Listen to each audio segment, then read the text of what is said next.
बच्चों ये क्वेश्चन मैंने आपको होमवर्क में दिया था, तो चलिए हम इसको सॉल्व कर लें ताकि आप अपना आंसर मैच करा लें कि वो सही है कि नहीं। शुरू करें। सिचुएशन ये है कि एक रोड है जिसका जो विड्थ है यानी जो चौड़ाई है वो 10 मीटर है, और पूरे रोड को छेक के, है ना, एक ट्रक चल रहा है। इसका मतलब ये है बच्चों कि बीच में कहीं रत्ती भर भी जगह नहीं है कि आप खड़े रह सकें रोड पे। ठीक है, आप कहीं भी खड़े रहेंगे तो ये ट्रक आपको आके कुचल देगा, है ना। लेकिन एक आदमी है जो इस ट्रक के फ्रंट से 20 मीटर के डिस्टेंस पे खड़ा है, समझ रहे हैं, और इसको इस रोड को क्रॉस कर जाना है। तो सवाल ये है कि ये किस मिनिमम स्पीड से दौड़े कि बिना एक्सीडेंट के ये रोड को क्रॉस कर सके, यानी जस्ट एक्सीडेंट को अवॉइड कर सके।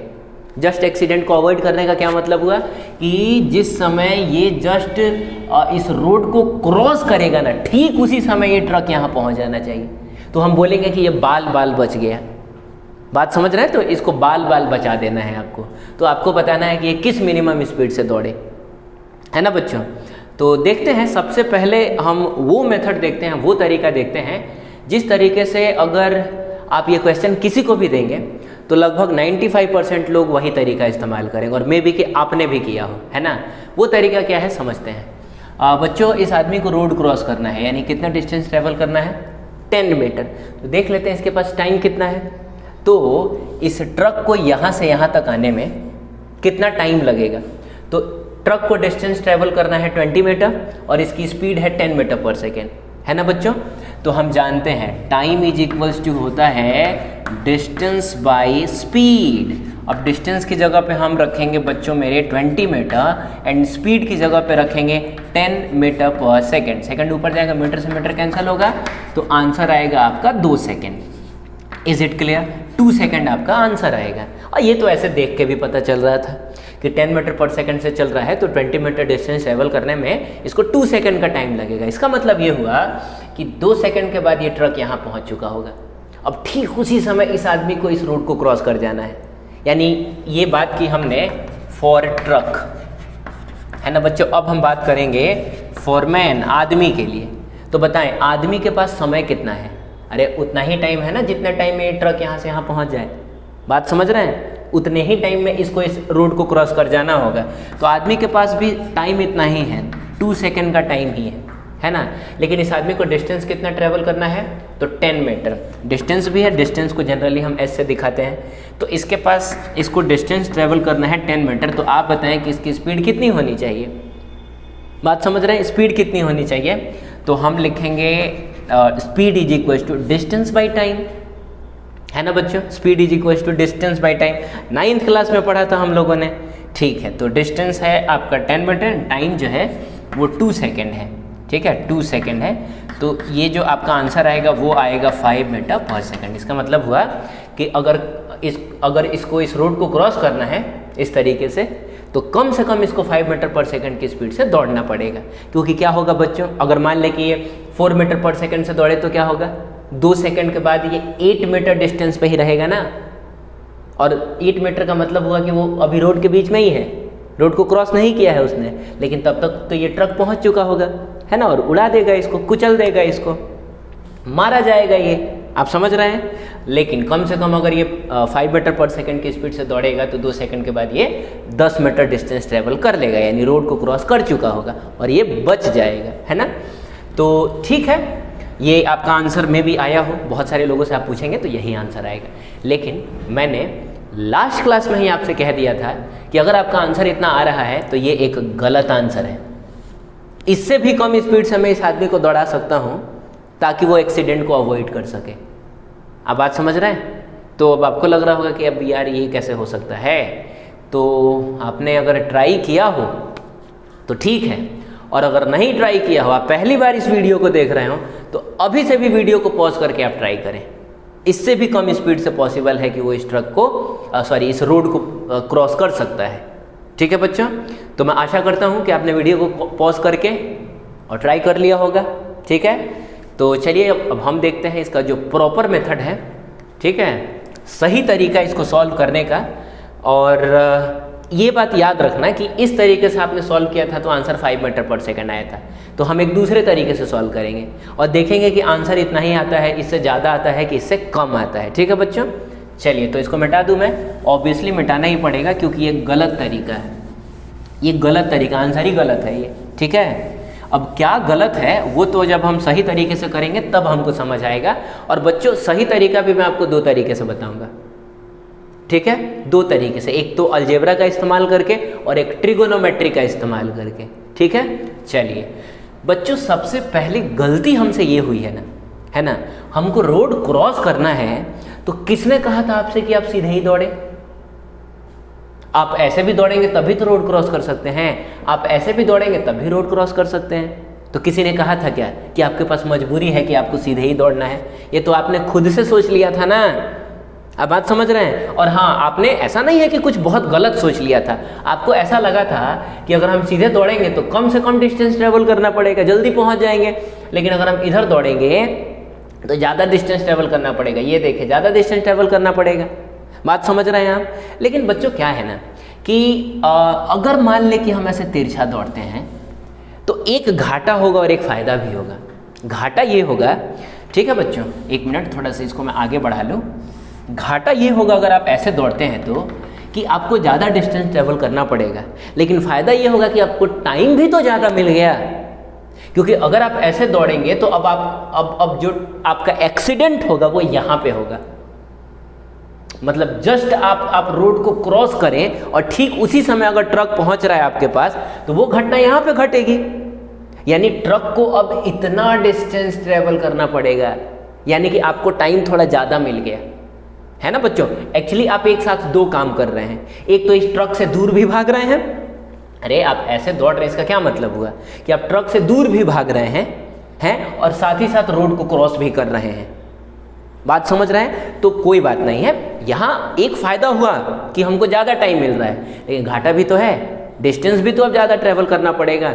तो अब कौन ज़्यादा है, फ़ायदा ज़्यादा है कि नुकसान ज़्यादा है, ये फ़िलहाल अभी हम नहीं बता सकते, हम इसको सॉल्व करेंगे तब जाके पता चलेगा, ठीक है बच्चों। तो एक काम करते हैं, हम आदमी को कुछ इस डायरेक्शन में दौड़ा देते हैं। हाँ बच्चों, इस डायरेक्शन में तो बिल्कुल नहीं दौड़ाएंगे, बिल्कुल नहीं दौड़ाएंगे, क्योंकि इसका मतलब ये हुआ कि हम रोड भी क्रॉस कर रहे हैं और ट्रक के नज़दीक भी जा रहे हैं, तो ये तो आ बैल मुझे मार वाली स्थिति हो गई, ठीक है। तो इतना है कि हम इधर ही दौड़ेंगे, है ना। तो एक काम करते हैं, हम ये वाली जो डिस्टेंस है इसको हम कुछ x मान लेते हैं, है ना बच्चों, x मान लेते हैं। और ये वाला डिस्टेंस तो आपको पता ही है कि 10 मीटर है ना। तो अब आप बताएं कि जो एक्सीडेंट होगा, मतलब आप चाहते हैं कि जस्ट एक्सीडेंट को आप अवॉइड कर सके, वो घटना तो यहाँ होगी ना, है ना बच्चों। तो बताओ तुम्हारे पास कितना टाइम है, तो आपके पास इतना टाइम है कि ट्रक यहाँ से यहाँ पहुँच जाए, है ना बच्चों, यहाँ पहुँच जाए, यहीं पे एक्सीडेंट अब आपका होने वाला है ना, या सॉरी एक्सीडेंट से जस्ट आप बचने वाले हैं। Is it clear? चलिए देखते हैं। तो कितना टाइम है, तो time is equals to distance upon speed होता है।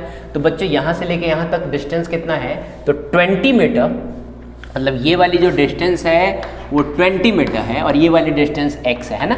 तो जो टोटल डिस्टेंस है वो हो गई 20 प्लस x, आप याद रखेंगे ये मीटर में है ना, एंड डिवाइडेड बाई स्पीड कितनी है, तो 10 मीटर पर सेकेंड। Is it clear? मैं यूनिट नहीं रख रहा, आप मान के चलेंगे कि सारी चीज़ें ऐसा यूनिट में है। अब बच्चों इतना ही टाइम इस आदमी के पास है इस रोड को क्रॉस कर जाने के लिए, तो ये डिस्टेंस कितना है, तो ये जो डिस्टेंस होगा वो होगा, पाइथागोरस थ्योरम का यूज़ कर लें, तो 10 स्क्वायर प्लस x स्क्वायर, सही है, this square plus this square, और इसको और ढंग से लिखें तो ये आपका बन जाता है, और 10 का स्क्वायर 100 होगा ना, तो 100 प्लस x स्क्वायर। कुछ समझ आया आपको है? अब मान लें कि ये जो आदमी है वो इस डायरेक्शन में चल रहा है किसी v स्पीड से इसको दौड़ना है, ठीक है। तो आप बताएं तो जल्दी v की वैल्यू कितनी होगी, तो बच्चों स्पीड इज इक्वल टू होता है डिस्टेंस बाई टाइम। अब इसको डिस्टेंस कितना ट्रेवल करना है, तो 100 plus x square divided by, इस बेचारे के पास टाइम कितना है, तो टाइम इतना ही है ना, जितने टाइम में ये ट्रक यहाँ से यहाँ पहुँच जाए उतने ही टाइम में इसको क्रॉस कर जाना है। तो टाइम की जगह पे हम लिखेंगे 20 plus x divided by 10। Is it clear? अब ये जो 10 है ये बेचारा ऊपर जाएगा, तो अल्टीमेटली आपको जो आपकी स्पीड है वो मिल जाएगी 10, एंड ये होगा आपका √100 प्लस एक्स स्क्वायर और डिवाइडेड बाई 20 प्लस एक्स। अब बच्चों इससे हमको ये पता चला ना कि अगर आपको कुछ इस तरीके से दौड़ना है कि ये वाला डिस्टेंस, ये वाला डिस्टेंस है ना बच्चों, अगर x हो तो कम से कम आपको इस स्पीड से दौड़ना पड़ेगा, है ना बच्चों। इसका मतलब ये हुआ कि अगर हम इस x को वेरी कराएं, अगर हम इस x को कम करें, ज़्यादा करें, अब बात समझ रहे हैं, x को वेरी कराएं, स्पीड भी वेरी होगी, मतलब ये स्पीड कभी ज़्यादा होगी कभी कम होगी। अब बात समझ रहे हैं, ठीक है। तो हमको करना क्या है, हमको तो मिनिमम स्पीड चाहिए ना, मतलब हम किस x पे दौड़े कि कम से कम स्पीड पे दौड़ सकें। बात समझ रहे हैं, इस स्पीड को आपको मिनिमाइज करना है ना। जैसे हो सकता है कि ऐसे दौड़ने पे हमको 5 मीटर पर सेकंड से दौड़ना पड़ रहा था, अब बात समझ रहे हैं। हो सकता है कि ऐसे दौड़ने पे हमको 4 मीटर पर सेकंड से ही दौड़ना पड़े, ऐसे दौड़ने से हमको 3 मीटर पर सेकंड से ही दौड़ना पड़े, और जब हम ऐसे दौड़े तो फिर हमको 4 मीटर पर सेकंड से दौड़ना पड़े। तो बताओ कैसे दौड़ना आपके लिए सबसे फायदेमंद था? ऐसे दौड़ना सबसे फायदेमंद था, मात्र 3 मीटर पर सेकंड से दौड़ना पड़ रहा था आपको। बात समझ रहे हैं। तो हम ये निकालेंगे कि x की किस वैल्यू के लिए ये जो v है वो सबसे मिनिमम होगा, ठीक है बच्चों। यानी आपको इस v को मिनिमाइज करना है। और बच्चों मैक्सिमा और मिनिमा में हमने पढ़ा है कि किसी भी चीज़ को मैक्सिमाइज करना हो चाहे मिनिमाइज करना हो, है ना बच्चों, मैक्सिमा निकालना हो चाहे मिनिमा निकालना हो, तो मैक्सिमा का मतलब ही होता है कि वहाँ फंक्शन की वैल्यू मैक्सिमम होती है, मिनिमा का मतलब ही होता है कि वहाँ फंक्शन की वैल्यू मिनिमम होती है ना। तो मैक्सिमा निकालना हो चाहे मिनिमा निकालना हो, वहाँ पे आपको स्लोप जीरो करना होता है, और स्लोप का मतलब होता है dy बाई डी एक्स को जीरो करना होता है। तो चलिए हम भी यहाँ पे dy बाई डी एक्स को जीरो करते हैं। तो हम लिखेंगे for minimum value of v, अगर हम चाहते हैं कि v मिनिमम हो तो उसके लिए क्या हम इसको डिफरेंशिएट करके जीरो से इक्वेट करा दें, ठीक है। तो डिफरेंशिएट करेंगे तो करेंगे किसको? v को ही आपको मिनिमाइज करना है। तो हम लिखेंगे dv बाई, और इधर वाला जो वेरिएबल है कौन सा है, अगर t होता है तो t लिखते हैं, मतलब dt लिखते हैं, x है तो dx लिखेंगे, और इसी को हम कराने वाले हैं जीरो। यानी बच्चों आपको इसको डिफरेंशिएट करके और जीरो से इक्वेट कराना है। तो जल्दी से काम शुरू करते हैं। ये जो 10 है वो बिल्कुल पार्टिसिपेट नहीं करेगा, आप तो इसको सीधे बाहर निकाल लें। और बच्चों ये जो बच गया ना, इसके लिए हम अप्लाई करेंगे डिवीजन रूल, क्योंकि आपको ऊपर कुछ दिख रहा है नीचे कुछ दिख रहा है। तो डिवीजन रूल क्या कहता है, ऊपर वाले फंक्शन को डिफरेंशिएट करिए। तो ऊपर वाले जब आप फंक्शन को डिफरेंशिएट करेंगे तो आप यूज़ करेंगे चेन रूल, क्योंकि सबसे बाहर रूट का डिफरेंशिएशन 1/2 रूट, और बच्चों x होता तब x लिखते ना, लेकिन यहाँ पे लिखा हुआ है root under 100 plus x square, तो हम लिखेंगे 1/2 root 100 plus x square. Clear है? अरे बच्चों रूट x होता है तो आंसर होता 1/2 रूट x, लेकिन यहाँ रूट हाथी है तो 1/2 रूट हाथी लिखेंगे। Is it clear? तो डिवीजन रूल कहता है ऊपर वाले को डिफरेंशिएट करें। तो चलिए हमने ऊपर वाले को अभी ऊपर वाले को डिफरेंशिएट कहाँ किया, अभी अंदर भी तो जाना है। सिर्फ रूट का डिफरेंशिएशन करके काम चलेगा क्या, अंदर भी तो जाएंगे आप। तो जब आप अंदर जाएंगे बच्चों, तो अंदर जाने का मतलब हुआ कि हमको मल्टीप्लिकेशन का साइन देना होता है। आप चाहें तो यहाँ से ब्रैकेट भी दे सकते हैं ना। जब आप अंदर गए तो आपको मिला 100 का डिफरेंशिएशन तो जीरो हो जाएगा, कांस्टेंट है भाई, लिखने की जरूरत नहीं है। और x प्लस एक्स स्क्वायर, तो एक्स स्क्वायर का डिफरेंशिएशन होगा 2x। नहीं, तो अभी आपने सिर्फ ऊपर वाले को डिफरेंशिएट किया है, अभी आपको इस नीचे वाले को छोड़ना भी है ना। तो चलिए इसको हम छोड़ देते हैं, 20 प्लस एक्स करके इसको छोड़ देते हैं। याद है, देखा था हम लोगों ने। चलिए अब हम देते हैं माइनस का साइन, सीखा है, बिल्कुल सीखा है हमने। अब हम क्या करेंगे कि ऊपर वाले को छोड़ देंगे और नीचे वाले को डिफरेंशिएट करेंगे, ठीक है। तो चलिए नीचे वाले को डिफरेंशिएट करते हैं। 20 का डिफरेंशिएशन कितना, 0, और x का डिफरेंशिएशन कितना, 1।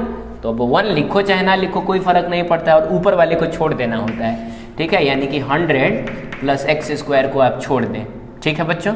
Is it clear? फिर क्या करना होता है, नीचे वाले का स्क्वायर करके लिखा जाता है। इसका मतलब ये हुआ कि 20 प्लस एक्स का होल स्क्वायर। और बच्चों इस चीज़ को इक्वेट कराना है आपको 0 से। क्या आपको बात समझ आई?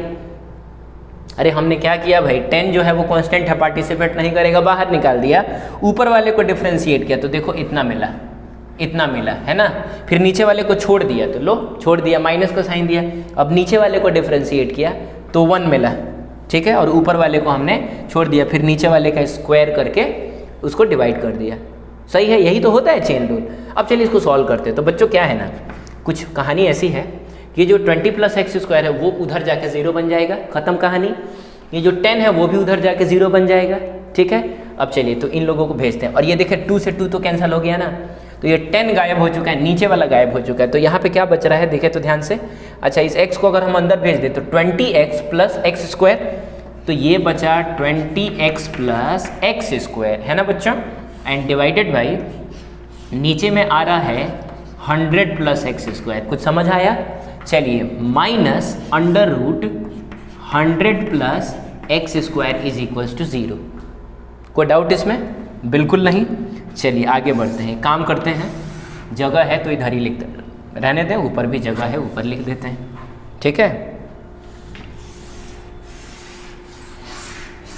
सही है बच्चों।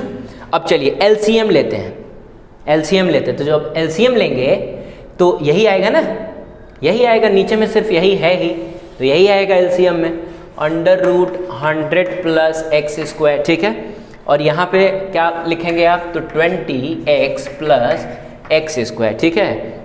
और इससे इसको मल्टीप्लाई करेंगे ना, अरे यही तो होता है, इससे इसको मल्टीप्लाई करें। तो जब मल्टीप्लाई करेंगे तो ये भी लिखा हुआ है √100 + x², और ये भी लिखा हुआ √100 + x², तो √100 + x² का होल स्क्वायर हो जाएगा। बात समझ रहे हैं? जैसे √x × √x कितना होता है, √x का होल स्क्वायर, और जो कि x हो जाता है। तो हम लिख सकते हैं कि √ हाथी × √ हाथी, हाथी हो जाएगा, और हाथी का मतलब है 100 + x² हो जाएगा। तो ये लिखा हमने minus 100 + x²। Is it clear? कोई डाउट आपको यहाँ तक? = 0 करेंगे, और फिर ये जो नीचे वाली चीज़ है उसको उधर भेज देते हैं, है ना। तो यहाँ क्या बनता है, 20x + x², और माइनस को अंदर भेजें तो -100 एंड -x² = 0। ये देखें कैंसल आउट हो गया। अब इस 100 को उधर भेज दे तो पॉजिटिव जाके बनेगा ये, तो 20x = 100, ठीक है। तो बच्चों x आ गया 5, और एंड ऑब्वियसली आपका आंसर मीटर में होगा। इसका ये मतलब हुआ कि अगर आप कुछ इस तरीके से दौड़ते हैं ना कि ये वाला डिस्टेंस 5 मीटर हो, तो आप कम से कम स्पीड से भी दौड़ सकते हैं। बात समझ आई? अब हम बात करेंगे कि आखिर मिनिमम वेलोसिटी होगी कितनी। तो बच्चों x की किस वैल्यू पे वेलोसिटी मिनिमम है, x की किस वैल्यू पे वेलोसिटी मिनिमम है, तो 5 मीटर पे ही ना। अरे 5 मीटर पे ही ना बच्चों, dv/dx 0 है, और जहाँ dv/dx 0 होगा वहीं पे वेलोसिटी मिनिमम होगी।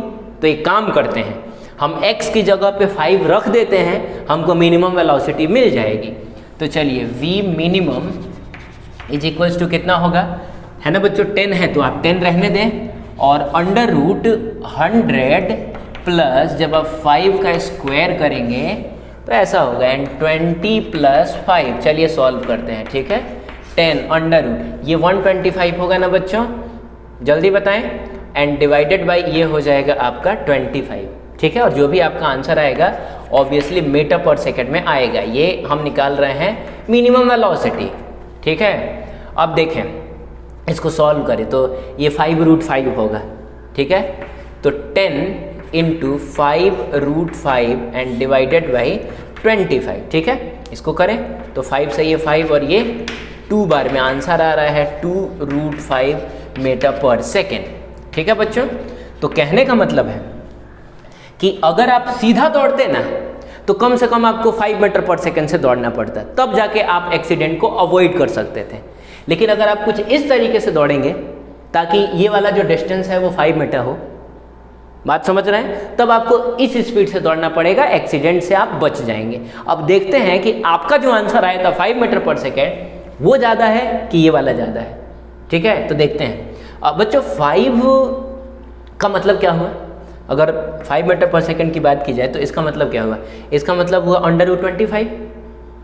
बात समझ रहे हैं आप, 5 का मतलब हुआ √25, और इसका क्या मतलब हुआ, तो आप इस 2 को अंदर लेके जाएं, तो 2 को अंदर लेके जाएंगे तो अंदर जाके ये 4 बन जाएगा, है ना बच्चों। और ये लिखा हुआ है √20, √20 ही 2√5 होगा बच्चों।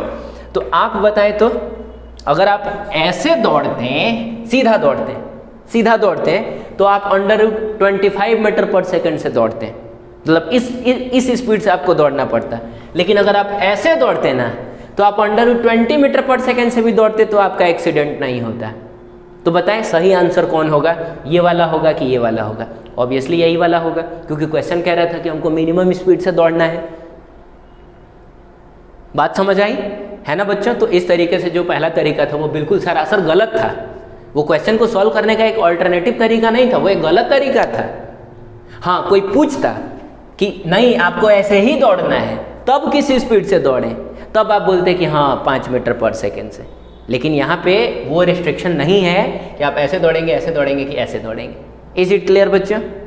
तो मुझे ऐसा लग रहा है कि आपको ये समझ आया होगा। और देखें अब इसमें कौन कौन सा कॉन्सेप्ट यूज हुआ है। सबसे पहली बात, मैक्सिमम मिनिमा का तो कॉन्सेप्ट यूज हो ही गया है ना बच्चों। ये भी कॉन्सेप्ट यूज हो गया कि जहाँ पे वेलोसिटी मिनिमम होगी है ना, या कोई भी फंक्शन मिनिमम होता है वहाँ पे स्लोप 0 होता है, तो स्लोप को ही तो 0 कराया है हमने। ठीक है, डिवीजन रूल भी यूज हो गया है ना, चेन रूल भी यूज हो गया यहाँ पे, आप देखें अब बात समझ रहे हैं। और पावर रूल भी यूज हो गया। लगभग देखा जाए तो जितने भी हमने रूल्स देखे थे है ना, उसमें से 60-70% रूल इस इकलौते क्वेश्चन में यूज हो गया है।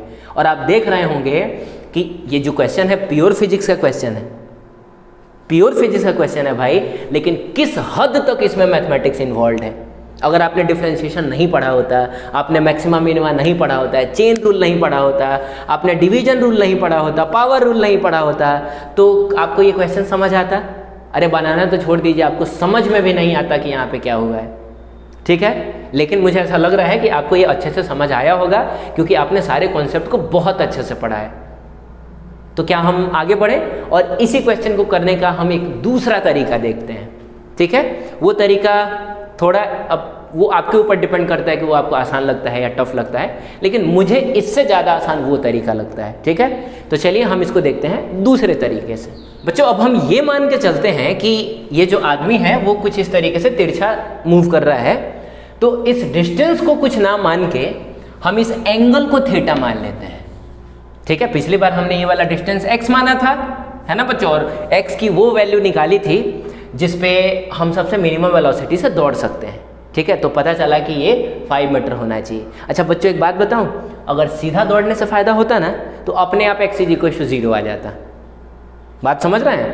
तो इसका मतलब ये हो गया कि हमको तिरछा दौड़ने की ज़रूरत नहीं है, हमको सीधा ही दौड़ना चाहिए। लेकिन x की वैल्यू तो 5 मीटर आई, इसका मतलब है कि हमको तिरछा ही दौड़ना है ना। मान लो कि अगर इधर दौड़ने से फ़ायदा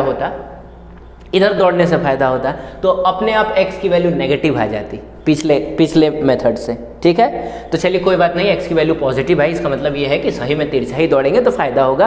और हमने देखा भी था है ना, √20 मीटर पर सेकंड से ही दौड़ के हम पार कर ले रहे थे, लेकिन ऐसे में तो हमको √25 मीटर पर सेकंड से दौड़ना पड़ रहा था। चलिए, तो पिछले मेथड और इस मेथड में अंतर बस इतना सा है कि पिछले मेथड में हमने इसको माना था कि ये x है, अब की बार हम इसको थीटा मान रहे हैं। ठीक है, तो चलिए बाकी चीज़ें निकाल लेते हैं। अगर ये थीटा है, ये 10 मीटर है, तो ये वाला डिस्टेंस कितना होगा है ना बच्चों। तो एक काम करते हैं ना, इसको हम मान लेते हैं x, इसको मान लेते हैं y। ठीक है, तो हमको x और y की वैल्यू निकालनी है। तो आप इस ट्रायंगल को बहुत ध्यान से देखें। ठीक है, तो बताएं ये हो गया थीटा के लिए, ये परपेंडिकुलर है, ये हाइपोटेनस है और ये बेस है। ठीक है, तो हमको इन दोनों का रिलेशन निकालना है, यानी कि बेस और हाइपोटेनस का रिलेशन निकालना है। कॉस से मिलता है, तो हम लिखेंगे cos थीटा = बच्चों बेस बाय हाइपोटेनस। बेस की जगह पे 10 लिखेंगे और हाइपोटेनस की जगह पे आप लिखेंगे y। तो चलिए यहाँ से आपको y की वैल्यू मिलती है, y को आप इधर लेके जाएं, cos थीटा को नीचे लेके जाएं, तो 10/cos थीटा। तो इससे हमको ये y पता चल गया है ना, इसकी वैल्यू जो है वो है 10/cos थीटा। अब हमको ये x निकालना है, तो आप इस ट्रायंगल को ध्यान से देखें।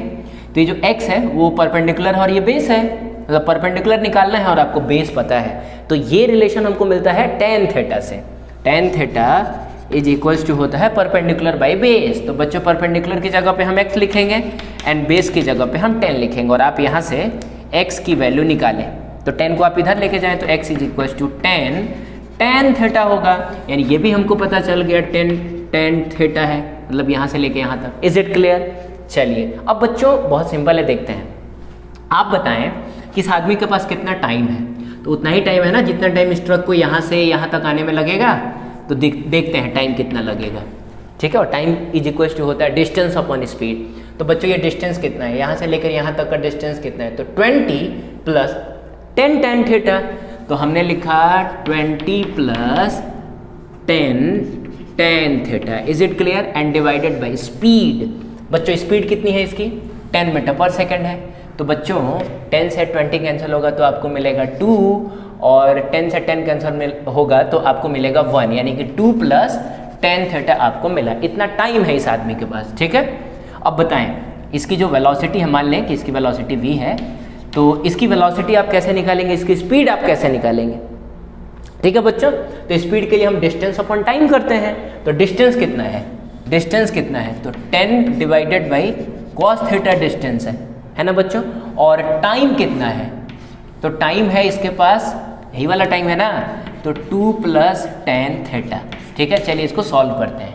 एक काम करते हैं, इस कॉस थीटा को हम अंदर भेजते हैं, सही है। तो कॉस थीटा को अंदर भेजेंगे तो हमको मिलेगा 2 कॉस थीटा एंड प्लस, बच्चों इस tan थीटा की जगह पे हम sine theta by cos theta लिख सकते हैं, नहीं। और cos थीटा को जब आप अंदर भेजेंगे तो इसके साथ भी तो मल्टीप्लाई होगा, और ये cos थीटा से cos थीटा कैंसिल हो जाएगा, यानी आपको मिली speed 10 divided by 2 cos theta plus simple sine theta, कुछ इस तरीके से, ठीक है। इतना हमको मिला। इसका मतलब ये हुआ कि आप थीटा एंगल पे दौड़ेंगे ना तो आपको इस स्पीड से दौड़ना पड़ेगा। इसका मतलब ये हुआ कि थीटा को अगर हम बढ़ाएंगे घटाएंगे तो स्पीड भी बढ़ेगी घटेगी। तो हमको थीटा कुछ इस तरीके से रखना है कि स्पीड सबसे मिनिमम हो, ठीक है बच्चों, यानी इस चीज़ को मिनिमाइज करना है ना। अब ध्यान से सुनना, ये मिनिमम होगा मैक्सिमम होगा या इसकी जो वैल्यू होगी बच्चों वो इसी पर डिपेंड करेगी ना। ये वाली चीज़ तो कांस्टेंट है, वो इसी पर डिपेंड करेगी। तो अगर हम इसकी वैल्यू को, सुन रहे हो, इसकी वैल्यू को अगर हम मैक्सिमम कर दें तो ये मिनिमम हो जाएगा। तो इनवर्सली प्रोपोर्शनल वाला रिलेशन है। अब बात समझ रहे हैं? इसकी वैल्यू को अगर हम मैक्सिमम कर दें तो ये मिनिमम हो जाएगा। और मैं आपको एक चीज़ बताता हूँ, ठीक है। मैं एक काम करूँगा, इस क्वेश्चन के ख़त्म होने के बाद मैं इसको प्रूफ भी कर दूंगा कि a sine theta plus b cos theta की जो सबसे मैक्सिमम वैल्यू होती है ना बच्चों, वो होती है under root a square plus b square, ठीक है। और जो सबसे मिनिमम वैल्यू होती है वो होती है minus of under root a square plus b square. आप बच्चों इसको याद रखेंगे, बिल्कुल याद रखेंगे, बिल्कुल आप इसको याद रखेंगे, ठीक है। बताएं जल्दी, a sine theta plus b cos theta की मैक्सिमम वैल्यू कितनी होती है? ज़्यादा से ज़्यादा ये कितना हो सकता है? तो under root a square plus b square, मतलब अंडर रूट इसके कोफिशिएंट का स्क्वायर प्लस इसके कोफिशिएंट का स्क्वायर। और कम से कम ये कितना हो सकता है? तो minus of under root a square plus b square. बात समझ रहे हैं? तो ये मत सोचे कि सिर्फ इसी क्वेश्चन के लिए रिक्वायर्ड है ये। इस कॉन्सेप्ट का इस्तेमाल हम बहुत जगह पे करते हैं, ठीक है। तो एक साइंस के स्टूडेंट को ये वाला रिजल्ट याद होना चाहिए। जैसे साइन थीटा का हमको याद है कि ज़्यादा से ज़्यादा 1 और कम से कम -1, ठीक है। वैसे ही a sine theta plus b cos theta की maximum value under root a square plus b square, minimum value minus of under root a square plus b square. सही है बच्चों? तो हम इसकी मैक्सिमम वैल्यू डाल दें, तो इसकी मैक्सिमम वैल्यू डालेंगे तो ये मिनिमम हो जाएगा। तो चलिए हम इसकी मैक्सिमम वैल्यू डालते हैं, यानी हम v मिनिमम निकालना चाह रहे हैं तो उसके लिए इसकी मैक्सिमम वैल्यू को डालना पड़ेगा। तो इसकी मैक्सिमम वैल्यू होगी कितनी बच्चों? तो under root a square plus b square. a का मतलब होता है साइन थीटा का कोफिशिएंट और b का मतलब होता है कॉस थीटा का कोफिशिएंट। तो आप under root sine theta coefficient 1 है ना, तो 1 का स्क्वायर और प्लस 2 का जब स्क्वायर करेंगे तो आंसर आ जाएगा 10 डिवाइडेड बाई अंडर रूट 5। देखें ध्यान से, है, एंड आंसर आपका मीटर पर सेकेंड में। समझ आया? अब देखिए v मिनिमम आप निकालना चाह रहे हैं तो आपको मिलता है, अच्छा इससे इसको हम कैसे लिख सकते हैं? 2 × 5 डिवाइडेड बाई अंडर रूट 5 लिख सकते हैं क्या? अरे 10 को मैंने तोड़ दिया 2 × 5 में। अब इससे ये कैंसिल होगा तो रूट 5 टाइम्स में जाएगा, तो आंसर मिल गया आपका 2 अंडर रूट 5 मीटर पर सेकेंड। देखा आपने, आ गया आंसर। बात समझ रहे हैं? मतलब किसी थीटा पे जो आपकी कम से कम स्पीड होनी चाहिए वो इतनी होनी चाहिए, लेकिन हमको इसको भी मिनिमाइज करना है। किस थीटा पे हम सबसे मिनिमम स्पीड से दौड़ सकते हैं, आपको इसकी सबसे मैक्सिमम वैल्यू डालनी है। इसकी मैक्सिमम वैल्यू डालते ही ये मिनिमम हो जाएगा, ठीक है। तो इस तरीके से 2√5 मीटर पर सेकंड हमको मिला। तो ये था दूसरा तरीका। तो अगर आप मुझसे पूछेंगे तो ये तरीका मुझको ज़्यादा अच्छा लगा। तो बहुत कम कैलकुलेशन में, अरे पिछली बार यहाँ जाके आंसर मिला था हमको, है ना बच्चों। और पता नहीं क्या कौन सा चेन रूल और डिवीजन रूल, पता नहीं कौन कौन सा रूल लगाना पड़ा था। यहाँ पे देखें कितनी आसानी से आंसर आ गया। आई बात समझ में बच्चों? तो चलिए एक काम करते हैं, हम थोड़ा इसको प्रूफ कर लेते हैं। अब इसको भी दो तरीके से प्रूफ करेंगे, ठीक है। एक तो मैक्सिमा और मिनिमा का कॉन्सेप्ट लगा के, और एक सिंपल ट्रिगोनोमेट्री के कॉन्सेप्ट से, है ना। और ये दोनों आपको समझ आएगा, आप टेंशन ना लें। तो अगर आप मुझको इजाज़त दें तो मैं इसको मिटा दूं, ठीक है बच्चों।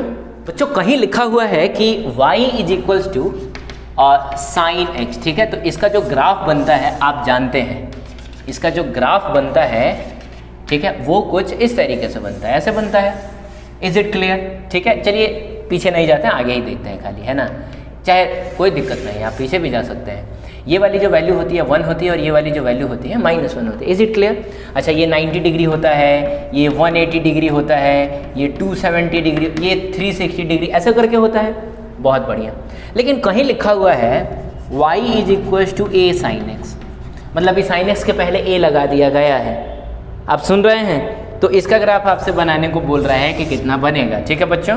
तो चलिए कोई बात नहीं है, घबराने की ज़रूरत नहीं है। मान लें कि आप इस x की जगह पे 0 डालें, तो sin 0 की वैल्यू 0 ही होती है, ठीक है। तो y = 0 मिलेगा आपको, 0 × a 0, यानी ये वाला ग्राफ भी यहीं से शुरू होगा, ठीक है। आप 90 डिग्री डालें, तो बच्चों sin 90 की वैल्यू कितनी होती है?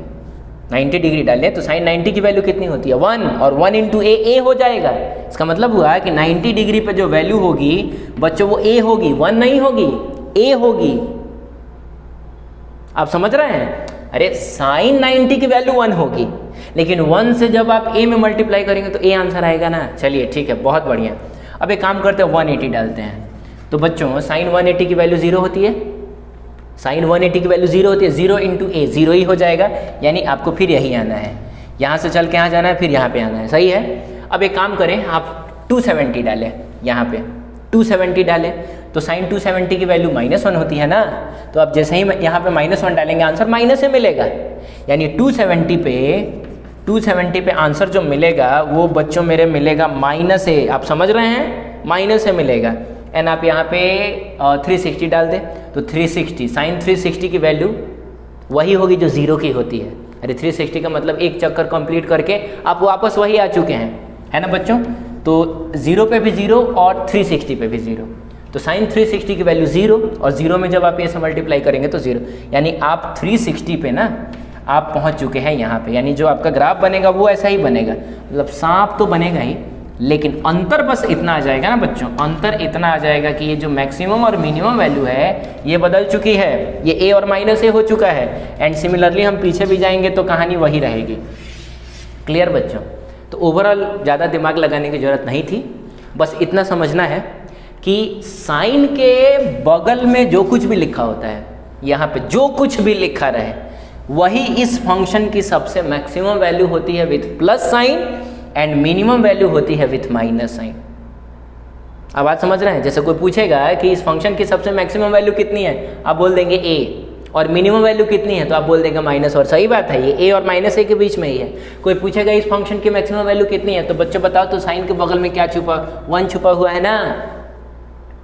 तो इसकी मैक्सिमम वैल्यू कितनी होगी, तो 1 होगी, और मिनिमम वैल्यू कितनी होगी, -1 होगी। Is it clear? अगर कोई आपसे पूछे जल्दी से बताएं, y = मान ले कि 5 लिखा हुआ है, 5 sin x, तो इसका जब आप ग्राफ बनाएंगे बच्चों तो ऐसे ही बनेगा ना।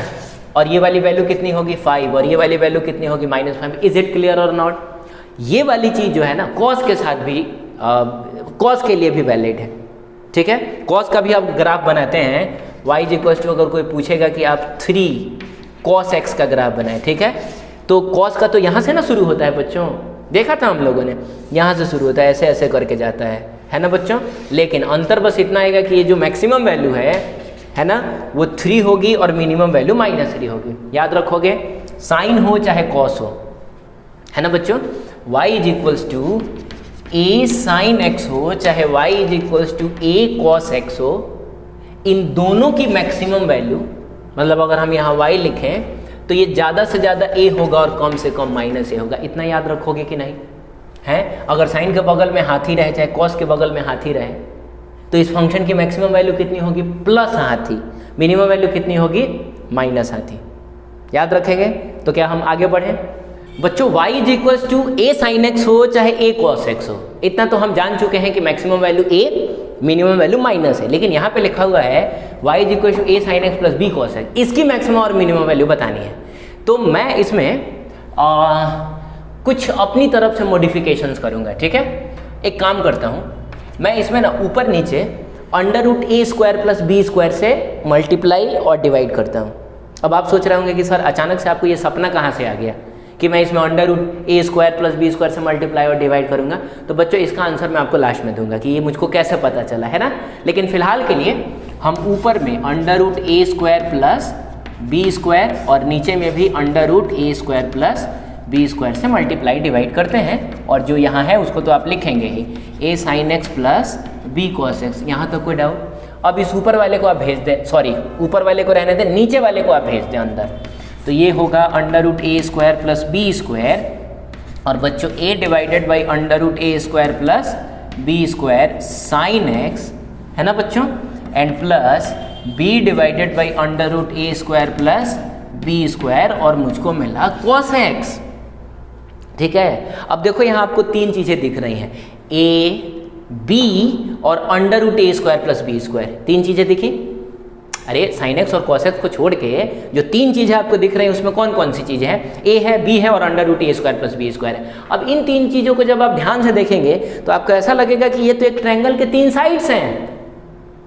आप समझ रहे हैं, ट्रायंगल के तीन साइड्स हैं, जिसमें से बच्चों अगर हम इसको कह दें ए, इसको कह दे बी, तो ऑब्वियसली ये हो जाएगा under root A square plus B square. आपको बात समझ आई, जल्दी बताएं। चलिए बहुत अच्छा। तो बच्चों क्या है ना कि अगर हम इसको थीटा मान लें तो आप इस ट्रायंगल को ध्यान से देखें, ठीक है। ट्रायंगल को ध्यान से देखो और बताएं तो ये a divided by under root A square plus B square क्या है उस थीटा के लिए। तो बच्चों a का मतलब हो गया base and divided by under root A square plus B square यानी कि हाइपोटेनस। तो बेस बाई हाइपोटेनस हमको कॉस की वैल्यू देता है।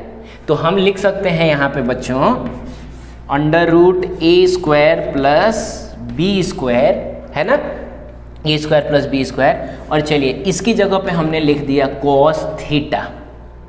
समझ रहे हैं। अरे उस ट्रायंगल को ध्यान से देखें तो कॉस थीटा लिख सकते हैं, है ना। अच्छा तो और लिखा हमने साइन एक्स प्लस, अब b divided by under root A square plus B square देख के बताएं क्या है, ठीक है। तो अगर हमने ध्यान से देखा तो b डिवाइडेड बाई, तो b का मतलब हो गया परपेंडिकुलर, थीटा के लिए परपेंडिकुलर है, परपेंडिकुलर बाय हाइपोटेनस, ये साइन की वैल्यू देता है। तो हम लिखेंगे sine theta into cos x. कुछ समझ आया, जल्दी बताएं, ठीक है। अब ध्यान से सुने, हमने एक फॉर्मूला पढ़ा था साइन ए प्लस बी का, ये मैंने आपको बताया था ट्रिगोनोमेट्री के लेक्चर में, उसी किसी लेक्चर में हमने देखा था। तो ये होता है sine A into cos B plus cos A into sine B. अब ध्यान से देखें तो ये इसी फॉर्म में लिखा हुआ है sine A into cos B, जल्दी बोले, और sign A into cos B हो गया। और ये देखें कॉस ए, अरे ए की जगह हम एक्स ले रहे हैं, इंटू साइन बी। तो जाहिर सी बात है कि ये लिखा हुआ है साइन ए प्लस बी, ठीक है।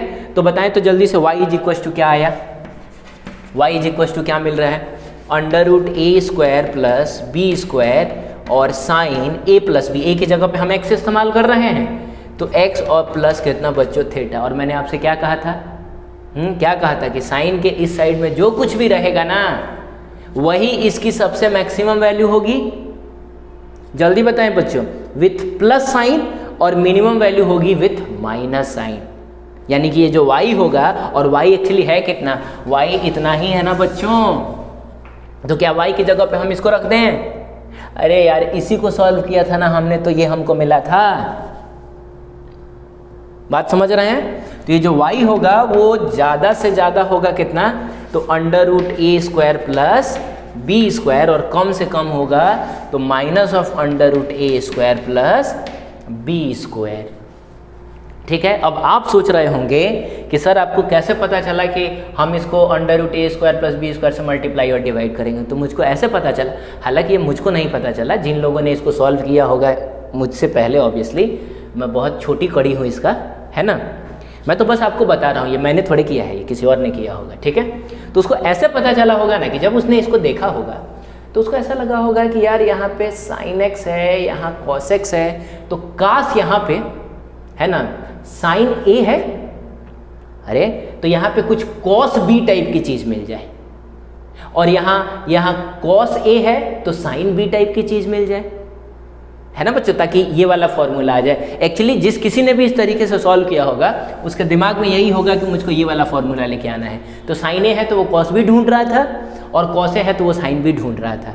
इसका मतलब है कि इस चीज़ को ना उसको कॉस बनाना है। ठीक है, तो कॉस कब बनेगा, जब बेस बाई हाइपोटेनस रहे, यानी उसने इस ए को मान लिया होगा कि चलो हम इसको बेस मान लेते हैं और इसको परपेंडिकुलर मान लेते हैं।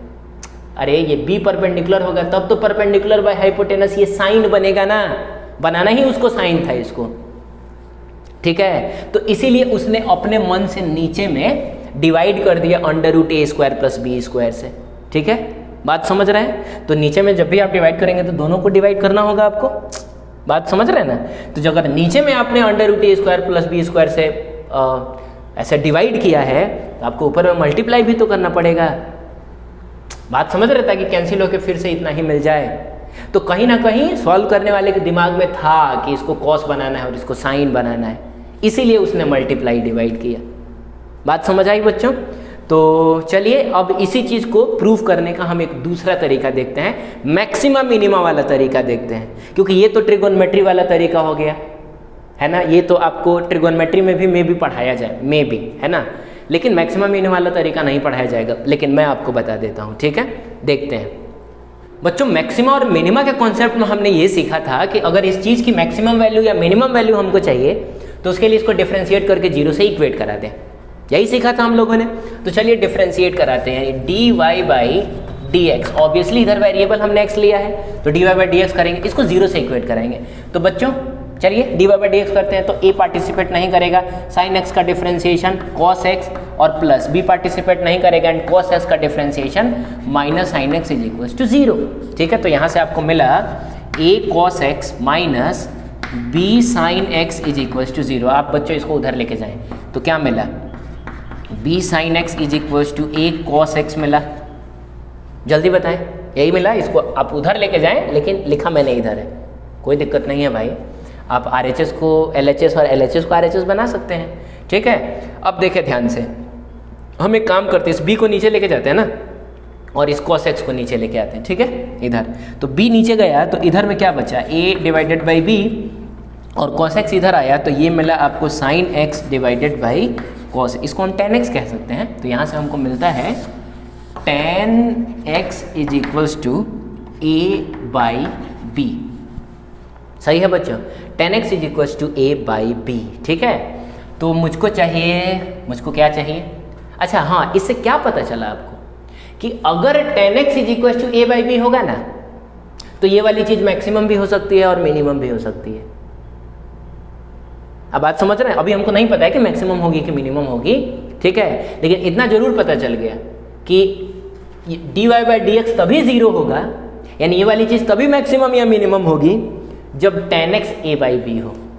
ठीक है, तो अगर हम इसमें tan x की जगह पे a बाई बी डाल दें, अरे बात समझ रहे हैं, tan x की जगह पे a बाई बी डाल दें तो हमको y की मैक्सिमम या मिनिमम वैल्यू मिल जाएगी, लेकिन इसमें तो tan x है ही नहीं, इसमें तो sin x है और cos x है।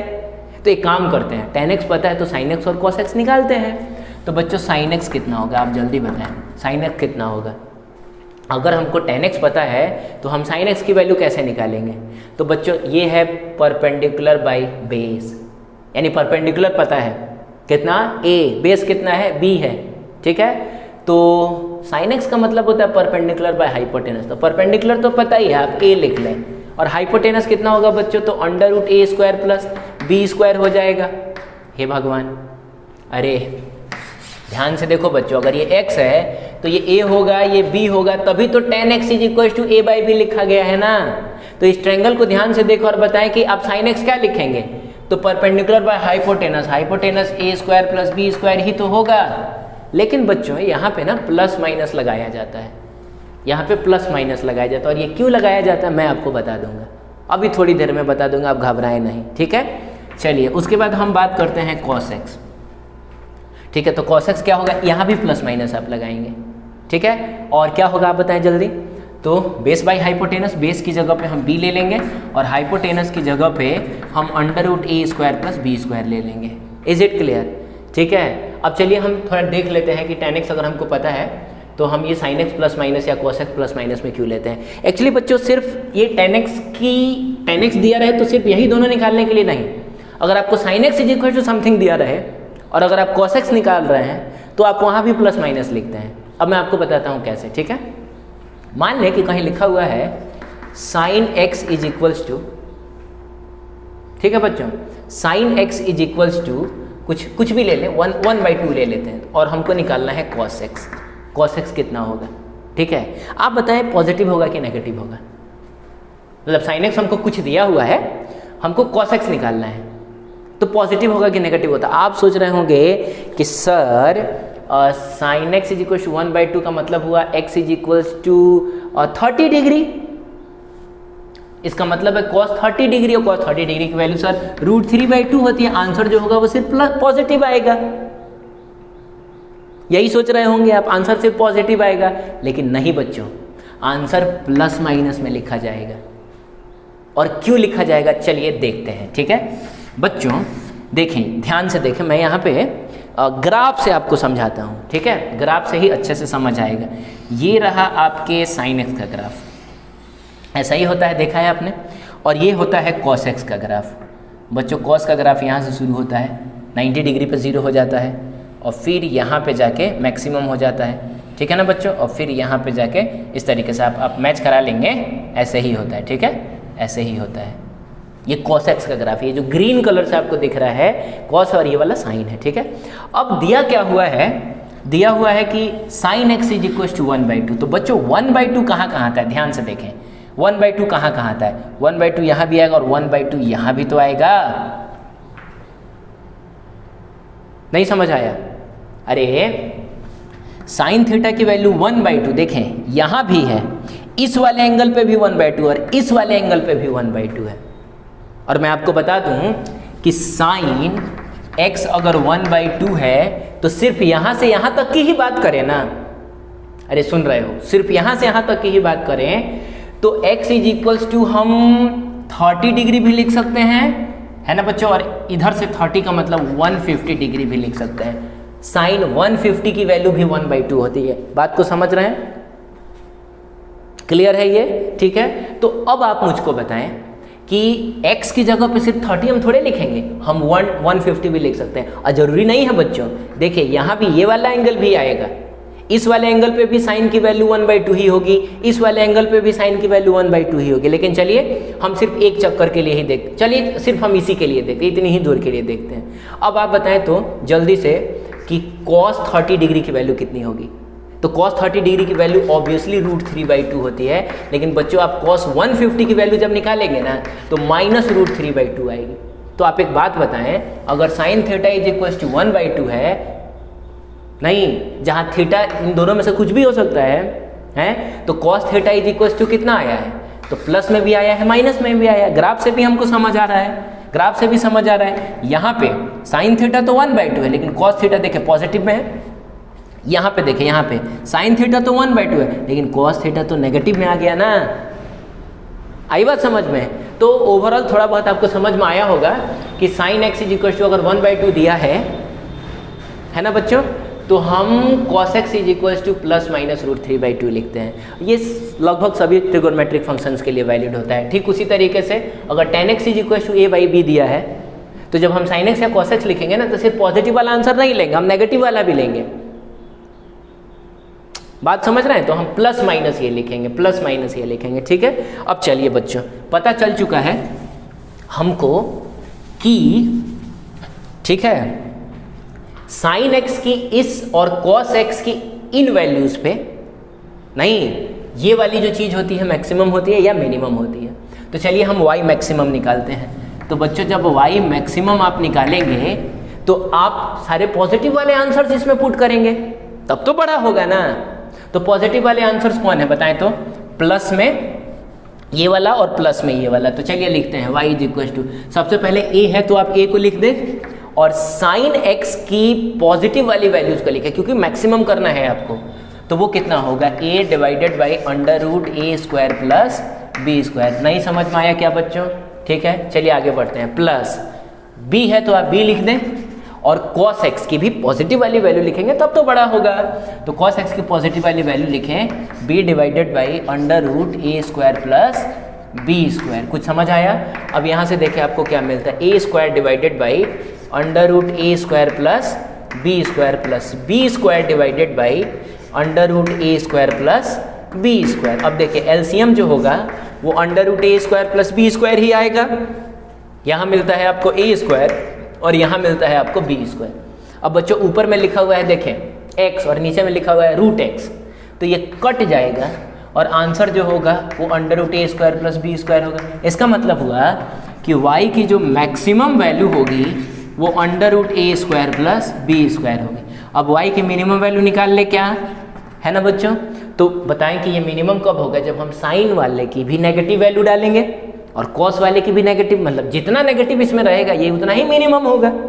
नेगेटिव का मतलब कम होना होता है। तो चलिए हम लिखेंगे a इंटू, अब इसकी नेगेटिव वैल्यू डालेंगे तो minus a upon under root a square plus b square plus b into minus b upon under root a square plus b square.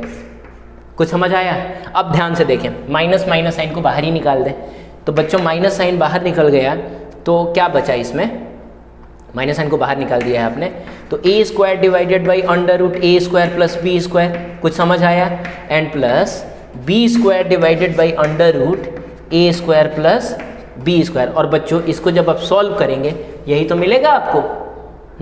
यानी आपको पता चल गया कि मिनिमम वैल्यू जो होगी minus of under root a square plus b square होगी। ठीक है, तो बच्चों ये सब मैंने आपसे, ऐसा नहीं है कि फिजिक्स में कहीं आपसे पूछेगा कि आप इसको प्रूव करके दिखाएं। आपको तो बस ये याद रखना है कि इसकी जो मैक्सिमम वैल्यू होती है under root a square plus b square होती है, minimum value minus of under root a square plus b square. लेकिन मैंने सॉल्व करके, और वो भी दो तरीके से, ठीक है, इसीलिए समझाया कि कुछ अगर वक्त आप गुजारेंगे इन सारे कॉन्सेप्ट्स के साथ तो ये कॉन्सेप्ट्स आपको और अच्छे तरीके से फील होंगे। समझ आई बच्चों? तो चलिए फिर हम अपने नेक्स्ट लेक्चर में मिलते हैं, इंटीग्रेशन वाले लेक्चर में मिलते हैं। सही है, मिले फिर, चलिए, थैंक यू।